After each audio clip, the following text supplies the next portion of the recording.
이런 정보를 하나도 공유하지 않고 그냥 평당 얼마면 되냐, 그러면 여기서는 평당 얼마면 된다, 이 두 문장으로 모든 게 끝나는 경우를 많이 봤습니다. 그래서 이 영상을 조금 보셨다 그러시면 그런 질문을 한번 하기 전에 이 영상에 있는 내용들을 좀 메모해 놓으셨다가 평당 얼마라고 묻기 전에 이런 내용들을 먼저 사전에 알려주고 난 다음에 평당 얼마냐고 물어야 된다고 생각을 합니다.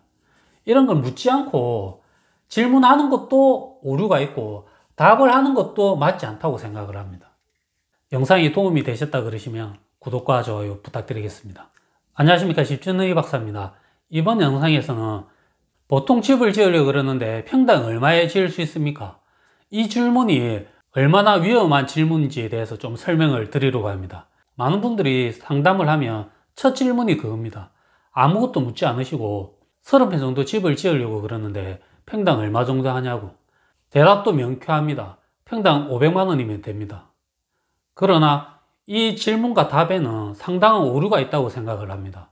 이 부분에 대해서 좀 설명을 드릴 건데, 제가 왜 이렇게 설명을 드리냐 그러면 한국말처럼 어려운 말이 없다고 생각합니다. 제가 전달하려고 하는 방향과 정반대의 설명이 되는 경우도 있기 때문입니다. 특히 집을 지을 때 이런 문제가 많이 생기는데, 제 영상을 많이 보시면 집만 짓는 게 아니라 집을 짓기 전에도 많은 준비 과정이 있고 집을 짓고 난 이후에도 많은 공사가 남아있다고 설명을 드렸습니다. 이렇게 건축주분들이 질문을 하실 때 어디서부터 어디까지를 말하는지 정확하게 설명을 하지 않으면 상당한 오해를 불러일으킬 수 있습니다. 거기에 대해서 좀 설명을 드리도록 하겠습니다. 이 내용은 제 영상에 참 많이 소개되어 있는 내용들입니다. 30평 정도 되는 주택을 짓는다 하면 집을 짓는 과정만 있는 게 아니라 집을 짓기 전 과정도 필요하고 집을 짓고 난 이후에도 많은 과정들이 필요합니다. 대표적으로 집을 짓기 전에 제가 일반적으로 설계를 합니다. 인허가를 받을 때 감리비를 내게 됩니다. 30평 이하에는 사실은 감리비가 발생하지 않지만 설명을 좀 드리기 위해서 감리비도 포함을 시켜놨습니다. 공사를 할 때 산재 고용보험비를 제가 납부를 합니다. 기존 집이 있다 그러면 기존 집에 철거 비용도 들어갈 겁니다. 집을 짓기 전에 청량도 당연히 해야 되고, 요즘에는 공사하기 전에 지대력 테스트도 받아야 됩니다. 각종 인입비가 들어가게 되어 있습니다. 수도를 인입을 해야 되고 전기도 마찬가지일 것입니다. 가스 같은 경우도 도시가스를 사용한다 그러면 도시가스 인입 공사를 해야 될 것입니다. 대략적으로 공사를 들어가기 전에 이 정도의 단계를 치러야 됩니다. 전부 다 공짜가 아닙니다. 비용이 다 들어갑니다. 그리고 저희가 말씀드린 대로 한 30평 정도의 집을 지을 겁니다. 집을 지었다 해서 바로 저희가 사용을 할 수 있는 게 아니지 않습니까? 예를 들어서 땅이 100평이다. 땅이 100평에 30평 정도의 집을 짓는다 그러면 70평의 여유 공간이 있을 겁니다. 이 70평에 대한 마당 공사도 해야 되고 또 조경도 좀 일부 심어야 될 거고, 그 다음에 이 경계를 짓는 울타리 공사도 해야 될 것입니다. 뭐 경우에 따라서는 이제 대문 공사도 해야 되고, 그리고 우수 배관 공사를 해야 되는데 이 부분에서 비용 차이가 많이 날 수 있습니다. 예를 들어서 여기에 부지가 있고 이만큼 건물을 짓는데 골목이 이렇게 돼 있습니다. 집 앞에 우호수 배관이 이렇게 바로 앞에 지나간다 그러면 공사는 좀 간단해질 겁니다.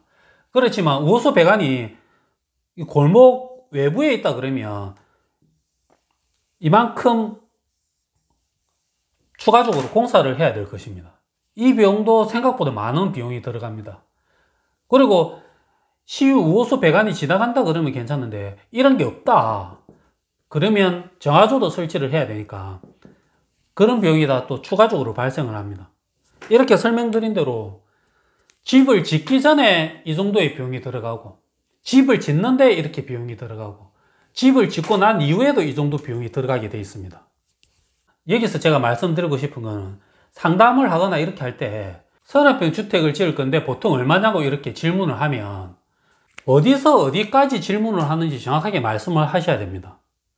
이 질문에 첫 번째, 어떤 분은 설계에서부터 모든 비용을 평당 얼마냐고 물어보는 사람이 있을 거고, 어떤 분은 이는 비용은 내가 낼 테니까 집과 부대 공사에 대한 공사비를 묻는 분도 있을 거고, 어떤 분들은 이렇게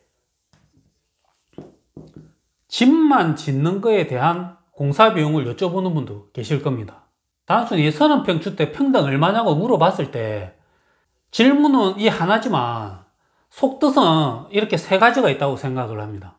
그렇지만 이 질문에서도 함정이 있는 게 이런 철거 비용이나 또 정화조나 우호수 배관 공사 비용이나 뭐 담장 이런 공사 비용이나 이런 거는 건축주가 정확한 정보를 주지 않으면 확인을 할 수 있는 비용들이 아닙니다. 이 내용에서 100평 땅을 가지고 있는데 30평 정도 집을 지을 거다. 이 정보 가지고 비용을 정확하게 산정할 수 있는 내용들은 없습니다. 이런 설계 비용도 마찬가지입니다. 설계 비용도 어떤 설계 사무실을 사용하느냐에 따라서 상당히 설계 비용이 차이가 많습니다. 어떻게 보면 세금처럼 명확하게 나올 수 있는 비용은 이런 비용 정도밖에 없습니다.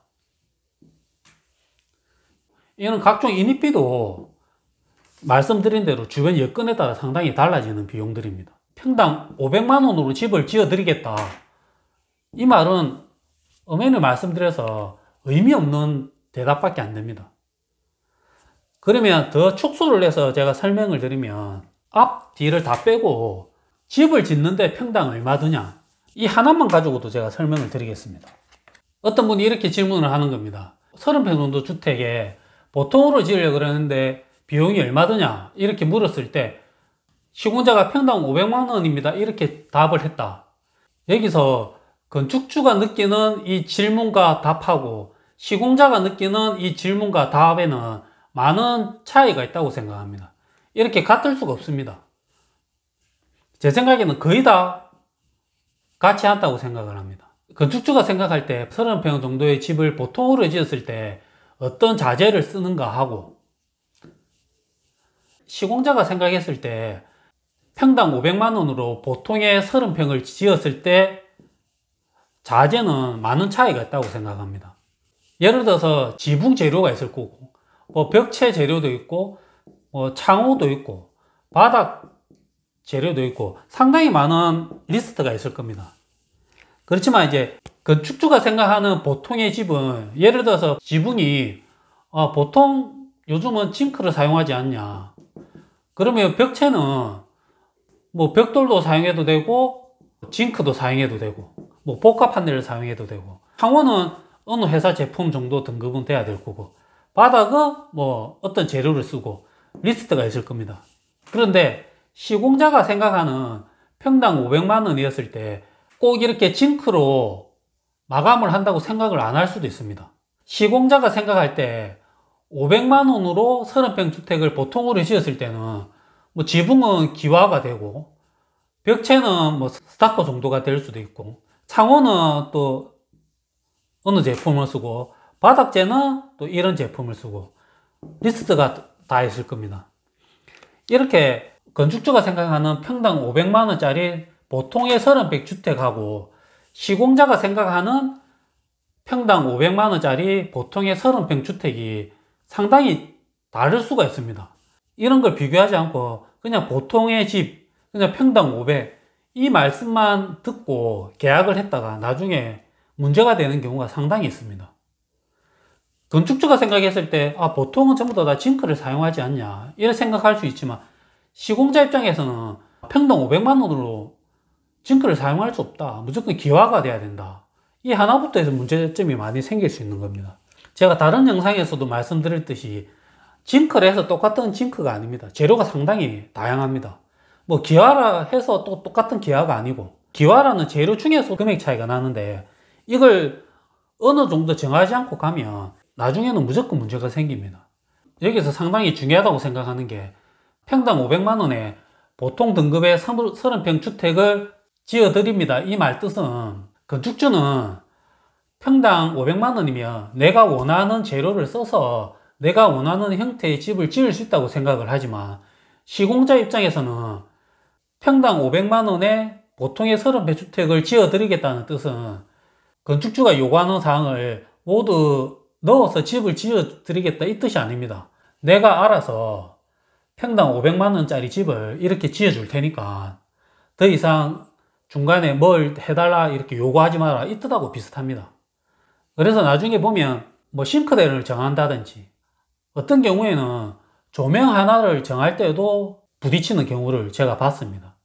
건축주가 생각할 때는 이런 포인트 등이나 이런 거실 등은 썼으면 좋겠는데 시공자 입장에서는 그 공사 비용으로는 절대 그 제품을 쓸 수가 없다. 어떤 경우에는 거실 등은 공사비에서 제외. 요 근래에는 많이 사용을 하지 않는데 거실의 아트월 같은 경우도 건축주는 아트월에 어떤 재료를 사용하고 싶다. 시공자는 그렇게 사용하고 싶으면 추가 비용을 내라. 이런 문제로 트러블이 생기는 경우를 봤습니다. 이렇게 세분화시키면 상당히 많은 경우의 수가 발생을 하는데 이런 정보를 하나도 공유하지 않고 그냥 평당 얼마면 되냐? 그러면 여기서는 평당 얼마면 된다. 이 두 문장으로 모든 게 끝나는 경우를 많이 봤습니다. 그래서 이 영상을 조금 보셨다 그러시면 그런 질문을 한번 하기 전에 이 영상에 있는 내용들을 좀 메모해 놓으셨다가 평당 얼마라고 묻기 전에 이런 내용들을 먼저 사전에 알려주고 난 다음에 평당 얼마냐고 물어야 된다고 생각을 합니다. 이런 걸 묻지 않고 질문하는 것도 오류가 있고 답을 하는 것도 맞지 않다고 생각을 합니다.